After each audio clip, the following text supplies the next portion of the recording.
السلام عليكم ورحمة الله وبركاته. بسم الله الرحمن الرحيم. الحمد لله رب العالمين، والعاقبة للمتقين، ولا عدوان إلا على الظالمين. اللهم صل وسلم وبارك على نبينا محمد وعلى آله وصحبه أجمعين.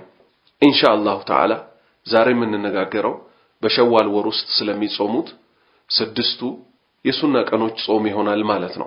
شوال اسلمنا وسط كالوت 12 ወሮች ውስጥ አንዷ ወር ናት። በሷ ውስጥ 6 ቀኖች አሉ። 6ቱን ቀን የጾመ ተብሎ የተነገረ ምንዳ ስላለ ስለነሱ ጾም ነው የምንነጋገረው ማለት ነው። የሱና ጾም ስለሆኑት ማለት ነው። በእስልምና 12 ወራት አሉ። የመጀመሪያው እስልምና ወር አቆጣጠር ላይ ያለው ሙሐረም ይባላል። ሁለተኛ ሶፈር ይባላል። ሶስተኛ ረቢዑል አወል ይባላል። አራተኛ ረቢዑል ታኒ ይባላል። አምስተኛ ጁማደል ኡላ ይባላል። ስድስተኛ ጁማደ ታኒያ ይባላል። ሰባተኛ ረጀብ ይባላል። ስምንተኛ ሻዕባን ይባላል። 9 ረመዳን፣ 10ኛ ወር ሸዋል፣ 11 ዙልቃዳ፣ 12 ዙልሂጃ ይባላሉ። እነዚህ ናቸው 12ቱ በእስልምና ውስጥ ያሉ ወራት ማለት ነው። በእስልምና 12 ወር እንጂ ሌላ ምንም እንደሌለ ማስረጃው ከምን እንይዛለን? ከጌታችን ከአላሁ ሱብሓነሁ ወተዓላ ቃል። ይህም ደግሞ ሰማያትና ምድር በተፈጠሩ ጊዜ የተወሰነ ውሳኔ ነው። አላህ ምን አለ? إن عدة الشهور عند الله 12 شهرا في كتاب الله يوم خلق السماوات والأرض إلى آخر الآية. الله من على يوروج قطر الله زند بالله مصحف وسط سماياتنا مدرن بفتركا 12 ወር ነው አለ። ይህ ነው እንግዲህ ከጌታችን ከአላሁ ሱብሓነሁ ወተዓላ የመጣው ድንጋጌ ማለት ነው። አሁን ደግሞ ሸዋል ውስጥ ምን አለች? አንድ ጾም አለች የምትጾም ማለት ነው፣ ግዴታ ያልሆነች። አላህ አዛኝ ነውና ወደሱ እንድንቃረብ ወደሱ የሚያቃርቡ ብዙ መንገዶችን ደንግጎልናል። ከዛም ውስጥ በሸዋል ወር ውስጥ 6 ቀኖችን መጾም። ይህንን ተግባር የፈጸመ ሰው ነብዩ ሰለላሁ ዐለይሂ ወሰለም እንደተናገሩት አመቱን ሙሉ እንደጾመ ይቆጠርለታል አሉ። ማስረጃ ወአን አቢ አዩብ ረዲየላሁ ዐንሁ አነ ረሱላላህ ሰለላሁ ዐለይሂ ወሰለም ቃል የአዩብ አባት ከሚባሉት ታላቅ ሷሃባ አላህ መልካም ስራቸውን ይወደድላቸውና ተይዞ አነ ረሱላላህ የአላህ መልእክተኛ እኮ ሰለላሁ ዐለይሂ ወሰለም የአላህ ሰላትና ሰላም በሳቸው ላይ ይሁንና ቃል አሉ من صام رمضان يا رمضان وري صوم سو ثم أتبعه 6 من شوال كزام بوهلا كشوال ور دمو 6 ቀንን ያስከተለ كان كصيام الدهر አመቱ ሙሉ እንደ ጾመኮ ይቆጠርለታል። የዚህ ኡማ እያንዳንዱ የሚሰራው ስራ በስንት ስለሚባዛ በ10 ስለሚባዛ ረመዳንን የጾመ ሰው 10ን ወር እንደ ጾመ ነው። ሸዋል ላይ ያሉትን 6 ቀኖች ደግሞ የጾመ የተቀሩትን 2 ወራት እንደ ጾመ ይቆጠርለታል። ከዛስ ረመዳንን ጾሞ ሸዋልን ያስከተለ አመቱ ሙሉ እንደ ጾመ ይቆጠርለታል ብለዋል የአላህ መልእክተኛ ማለት ነው። ለምንድን ነው እኛ በሱና ስራዎች ላይ አደራ እየተባባልን ያለነው? ሱና ከመሆናቸው ጋር ኢንሻአላህ ከዚህ በታች ያሉት ደግሞ እሱን ይጠቅሳሉ። የአላህ መልእክተኛ ያለፈው ወንጀላቸው የሚመጣው ወንጀላቸው ሁሉ ተምሮላቸው ሲያበቃ እግራቸው እስኪሰነጣጠቅ ድረስ ግን ምን ያደርጉ ነበር? ለአላህ ሌሊት ይቆሙ ነበር። ተጠየቁ፣ የአላህ መልእክተኛ ሆይ እግሩ እንዲህ እስኪሆን ድረስ አላህ ምሮት ሲያበቃ ለምንድን ነው ይሄን የሚፈጽሙት ተባሉ። ምን አሉ እሳቸው? አመስጋኝ ባሪያ መሆን አልፈልግም አሉ። ከዚህ ምን እንይዛለን? እኚህ ታላቅ ሰው አላህ ዘንድ በጣም ቅርብ የሆኑ ታላቁ አማላጅ ጀነትን አስከፋች ይህንን ሁሉ ደረጃ እሳቸው ከመያዛቸውም ጭምር ምን ያደርጉ ነበር?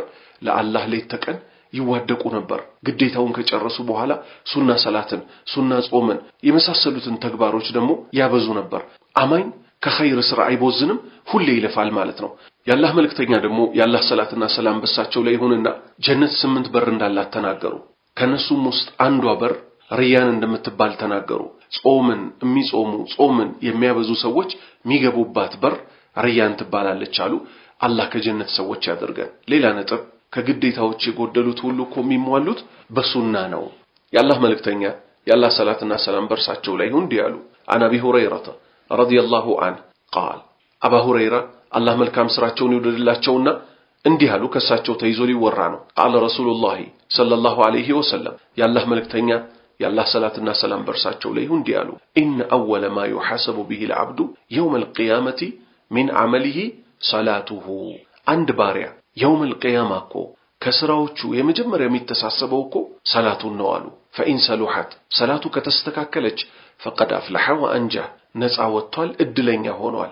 ፈኢን ፈሰደት እሷ ከተበላሸች ፈቀድ ኻበ ወኸሲር ያፍራል፣ ይከስራል አሉ። ፈኢን እንተቀሰ ከተጓደለበት ሚን ፈሪደቲሂ ሸይኡን ከግዴታዎቹ ውስጥ የጎደለበት አንድ ነገር ካለ ቃለ ረቡ ዐዘ ወጀል ጌታ እኮ አላሁ ስብሓነሁ ወተዓላ እንዲህ ይላል እንዙሩ እስቲ ተመልከቱለት እስቲ ፈልጉለት ሀል ሊዐብዲ ለባሪያዬ አለውን ሚን ተጠውዒን ሱና ብሎ የሰራቸው ከሰላት ማለት ነው ፈዩከመሉ ቢሃ መን ተቀሰ ሚነል ፈሪደቲ ከሱናው ከፈርዱ የጎደለበትን ሊያሟላለት የሚችል ነገር አለ እስቲ ከሱናው ፈልጉለት ይባላል አሉ ثم يكون ልክ እንደዚሁ እኮ ይሆናል ሳኢሩ ዐመሊሂ ዐላ ዛሊክ የተቀሩትም ተግባሮች እኮ እንደዚህ ይሆናሉ ከዚህ ሐዲስ ምን ያዝን ያላህ ባሪያዎች ሆይ ሰላት የመጀመሪያ አንድ ባሪያ አላህ ዘንድ የሚተሳሰብባት ጉዳይ እንደሆነች ከሷ ግን የጎደለ ካለ በምን እንደሚሞላ በሱና ሰላቶች እንደሚሞላ ማለት ነው ልክ እንደዚሁ አብሮ ምን ይመጣል ጾምም ይሁን ከፈርዱ ይታያል ከፈርዱ ከጎደለ አላሁ ስብሓነሁ ወተዓላ ምን ይላል